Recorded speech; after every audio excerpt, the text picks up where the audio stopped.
The Federal House of Representatives has introduced the Counter-Subversion Bill 2024, which aims to impose stringent penalties on Nigerians who fail to recite the national anthem. The bill, being sponsored by Speaker of the Federal House of Representatives, Tajuddin Abbas, is seeking to fine 5 million naira or 10-year imprisonment sentence or both for anyone found guilty of refusing to recite the national anthem. The punishment will also be served on anyone who destroys national symbol or place of worship. The bill is also seeking to gag Nigerians, thereby placing a ban on anyone who undermine or criticize the president or politicians in Nigeria. Alright, Nigerians, now welcome to the reality of things. This is where we found ourselves. Just a few days back, there was a massive protest across the country. The protest was seeking to ensure that you close the National Assembly. According to most Nigerians, the people in the National Assembly, they are not performing their duty. They are not doing their job. Therefore, they should slash their allowances or you should close the National Assembly. We should not be running the two arms of government because they are not adding anything to the economy. You cannot have the Federal House of Representatives and also have the Senate. These things are just redundant bodies that are taking too much money from the coffers. But then, these people, they feel that you are putting your hands in their eyes and they are looking for a way to ensure that they gag you. Now, one of those things is that they are going to ensure that you don't criticize them anymore on social media. Of course, they've been seeing what you've been writing. I could remember a National Assembly member crying that somebody made a video on YouTube about the money they earn on the floor of the National Assembly. The people on the floor of the National Assembly, they are not happy the way you are criticizing Bola Ahmed Tinubu. They are not happy the way you are scrutinizing the policies of Bola Ahmed Tinubu.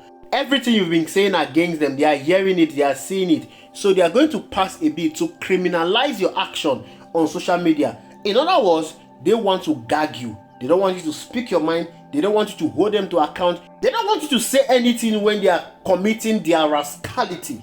Yeah, they want you to be like zombies. Zombies that will always say yes to whatever is happening on the floor of the National Assembly. You remember that period when they were talking about budget padding on the floor of the National Assembly? They don't want you to say any of those things. You will hear about budget padding, but you are not permitted to speak.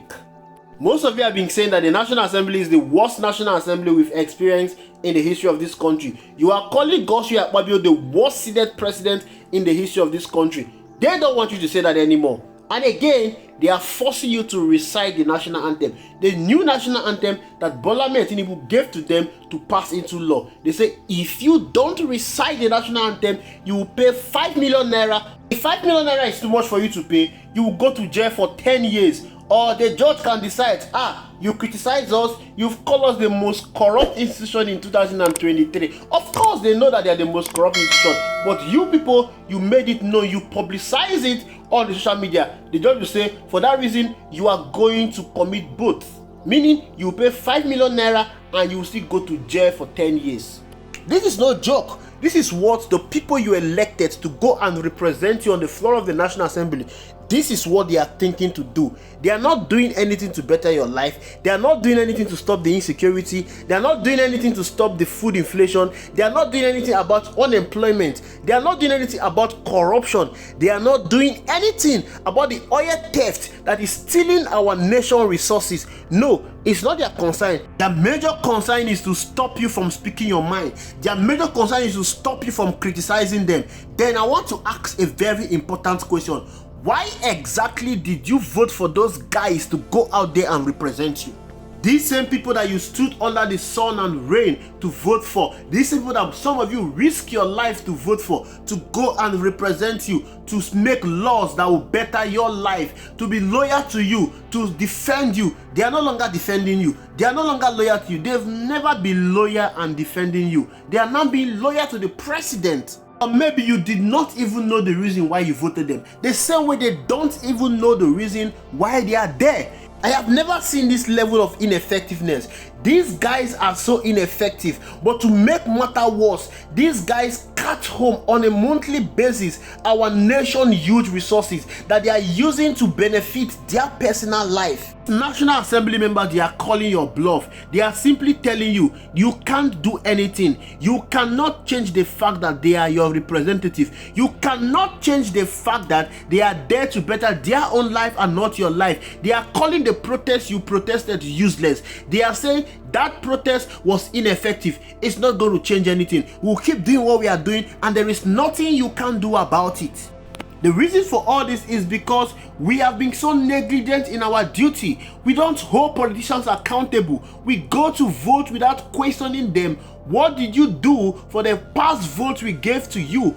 All we care about is to take money from these people and vote them in office. Of course, Ali Ndume on a national television said that the reason why they are corrupt is because you Nigerians, you allow them to be corrupt. They steal money and they give it to you, you vote for them. That is the reason why they are corrupt. That is the reason why they don't care about you. They don't even care about your vote. They know that they can do whatever thing they want to do. The day of the election, they will come back and they will give you money. You will take that same money and you will still vote for them. There is nowhere in the world that criticism is not allowed. It's only in Nigeria that you will see the government trying to gag the people from criticizing them. The reason why they are doing all these things is because they are not doing the right thing. It's because they are ineffective. It's because they are not working. Because when the government is working, the government will allow criticism. Good criticism leads to healthy competition. Good criticism leads to good policies. When you allow your policies to be criticized, it will help you to do the right thing. It will help you to avoid mistakes. It will help you to avoid pitfall. Why is the government of APC scared of criticism? It was this same criticism that enabled them to come to power. Or more, these people use all level of criticism. They use all level of propaganda against Goodluck Ebele Jonathan. They even lied against him to come to power. But the moment they held sway to that power, they want to destroy every form of criticism. If you don't want to be criticized, then you need to do the right thing. And the right thing for Nigerians to do right now is to ensure that we need to hold these people accountable. These people in the National Assembly, they are so useless to our cause. They are not representing the people of Nigeria. And there is one thing you can do. You should start recalling them. You should start calling your representative. Tell them if they don't do the right thing, you will not vote for them again in the next election. And ensure you don't vote these people in the next election. Ensure you vote people that gives you credible reasons why you should vote for them. People that promise you credible things before you vote for them. Don't vote because of party. Don't vote because of religion. Don't vote because of money. Vote because of competence. Enough is enough. Thank you for watching. I'm going to leave you with a video of Pat Ntomi as he described the people of the National Assembly. The view is that we have a failed National Assembly which has not managed to help the executive branch govern well. I've been a rubber stamp National Assembly that stopped thinking a long time ago. They've reduced Nigeria to a kangaroo place. We used to talk about Banana Republic. Nigeria is much worse than a Banana Republic today because of the National Assembly that cannot stop an executive branch that doesn't know where to stop. That's the problem we have right now in Nigeria. And if we don't wake everybody up, what I am actually planning is a recall of all members of National Assembly. I'm trying to get groups around the country to begin to gather signatures to recall every member of the National Assembly because we don't have a National Assembly. National Assembly does not exist. Our country is crippled because we don't have a National Assembly. All they're doing is, what can I get out of this?